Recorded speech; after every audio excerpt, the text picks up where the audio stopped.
श्री राम ने वन में रहने के समस्त दोषों को सीता के समक्ष रख दिया, किंतु सीता कहाँ मानने वाली थी। उन्होंने अपने वनगमन का क्या औचित्य बताया, जानते हैं इस अध्याय में। श्री वाल्मीकि निर्मित आश्रामण आदिकाव्य के अयोध्या कांड में 29वां सर्ग। नमस्कार।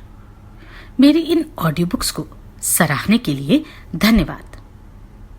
अगर आप अपना योगदान देना चाहते हो और आपका सामर्थ्य हो तो स्क्रीन पर दिए गए QR कोड के और ज्वाइन बटन के द्वारा आप यह कार्य कर सकते हैं। श्री रामचंद्र जी की यह बात सुनकर सीता को बड़ा दुख हुआ। उनके मुख पर आंसुओं की धारा बह चली और वे धीरे धीरे इस प्रकार कहने लगी, प्राणनाथ, आपने वन में रहने के जो दोष बताए हैं वे सब आपका स्नेह पाकर मेरे लिए गुणरूप हो जाएंगे। इस बात को आप अच्छी तरह समझ लें।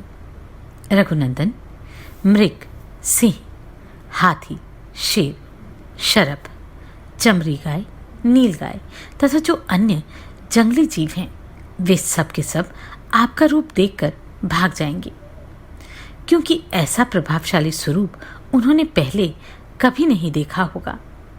आपसे तो सभी डरते हैं, फिर ये पशु क्यों नहीं डरेंगे। श्री राम, मुझे गुरुजनों की आज्ञा से निश्चय ही आपके साथ चलना है, क्योंकि आपका वियोग हो जाने पर मैं यहाँ अपने जीवन का परित्याग कर दूंगी। रघुनाथ जी, आपके समीप रहने पर देवताओं के राजा इंद्र भी बलपूर्वक मेरा तिरस्कार नहीं कर सकते। श्री राम, पतिव्रता स्त्री अपने पति से वियोग होने पर जीवित नहीं रह सकेगी, ऐसी बात आपने भी मुझे भलीभांति दर्शाई है।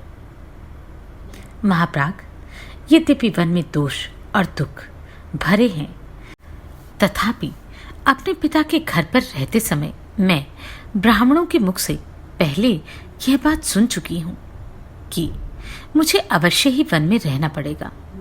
यह बात मेरे जीवन में सत्य होकर रहेगी। महाबली वीर, हस्तरेखा देखकर भविष्य की बातें जान लेने वाले ब्राह्मणों के मुख से अपने घर पर ऐसी बातें सुनकर मैं सदा ही वनवास के लिए उत्साहित रहती हूँ। प्रियतम, ब्राह्मण से ज्ञात हुआ वन में रहने का आदेश एक न एक दिन मुझे पूरा करना ही पड़ेगा। यह किसी तरह पलट नहीं सकता।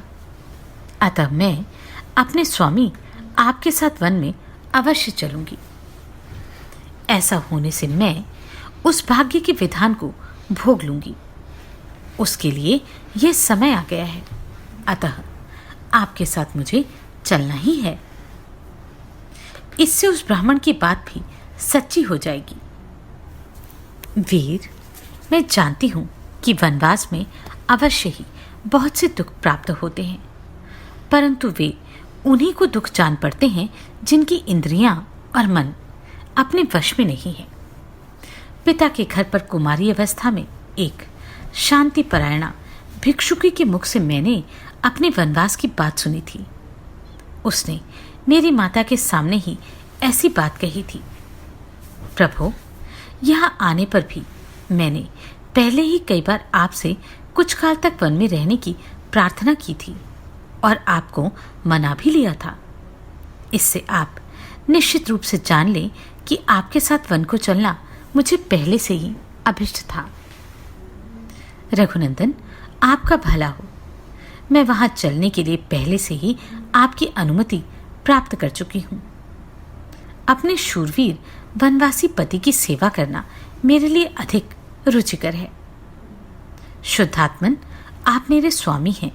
आपके पीछे प्रेम भाव से वन में जाने पर मेरे पाप दूर हो जाएंगे, क्योंकि स्वामी ही स्त्री के लिए सबसे बड़ा देवता है। आपके अनुगमन से परलोक में भी मेरा कल्याण होगा और सदा आपके साथ मेरा संयोग बना रहेगा। इस विषय में यशस्वी ब्राह्मणों के मुख से एक पवित्र श्रुति सुनी जाती है जो इस प्रकार है। महाबली वीर, इस श्लोक में पिता आदि के द्वारा जो कन्या जिस पुरुष को अपने धर्म के अनुसार जल से संकल्प करके दे दी जाती है, वह मरने के बाद परलोक में भी उसी की स्त्री होती है। मैं आपकी धर्मपत्नी हूं, उत्तम व्रत का पालन करने वाली और पतिव्रता हूं। फिर क्या कारण है कि आप मुझे यहां से अपने साथ ले चलना नहीं चाहते?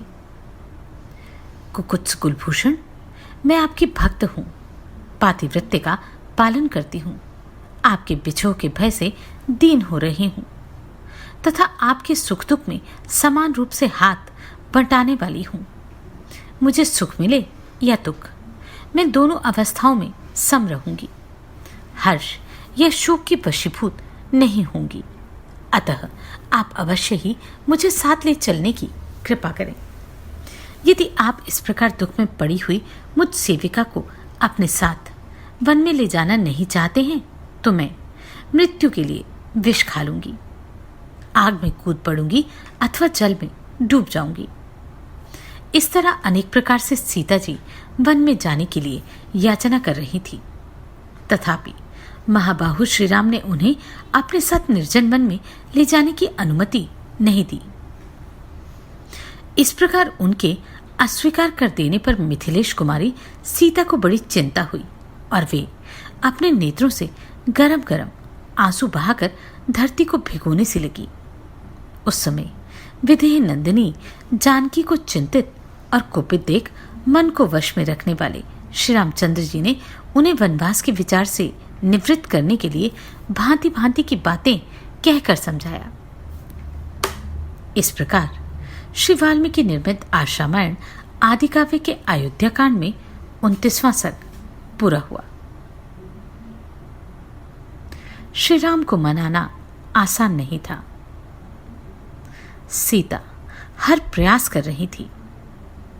जानते हैं क्या होता है अगले अध्याय में।